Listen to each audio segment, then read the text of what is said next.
And so folks, we're back to the 1956 crown, the one that had the blotchy toning and the gold mottled toning onto it. And this is the result after it has taken a bit of a bath in E-zest, a very quick one. Also something you do not want to overdo.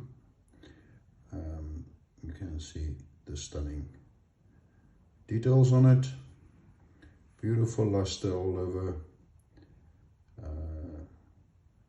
and again, it's a very difficult thing to do. I'm not the greatest photographer or videographer,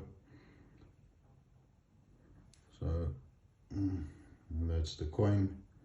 I'm quite happy with the outcome, and yeah, probably one day have this graded, put it in my collection, and yeah, beautiful specimen.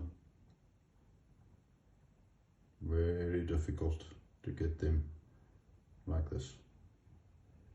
Tiny little bag marks here and there, but nevertheless a stunning coin, worthy of a collection.